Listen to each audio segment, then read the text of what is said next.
భర్తల్ని చంపేసి భార్యలకెళ్ళి నీ మొగుడికి చెప్పుకోపో, మీ మోడీకి చెప్పుకోపో అన్నది మోడీని బాగా కదిలించింది. అదే ఆయన మాటల్లోని తీవ్రతకి అద్దం పడుతోంది. ప్రత్యేకించి నా శరీరంలో ప్రవహిస్తోంది రక్తం కాదు సింధూరం అన్నటువంటి వాదన నిన్న బికనీర్‌లో తీసుకొచ్చింది అదే. అలాగే సింధూరాన్ని చెరిపేటటువంటి వాళ్ళకి ఆ సింధూరమే గన్ పౌడర్‌గా మారి ఇవాల్టి రోజున అక్కడ కొడితే ఇవాల్టికి కూడా రాయలపిండిలోని స్టేడియం లెగవట్లేదు చూడండి అని చెప్పుకొచ్చారు. ఎవ్వరిని వదిలిపెట్టం, ఎప్పటికీ వదిలిపెట్టం.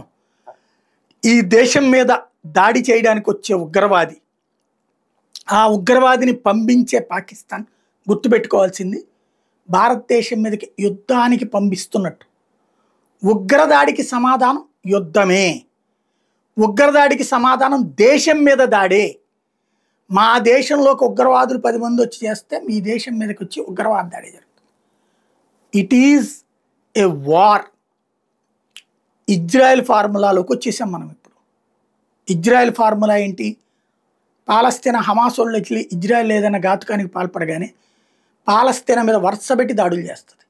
అది ఇప్పుడు నరేంద్ర మోడీ పాకిస్తాన్కి ఇచ్చిన సందేశం.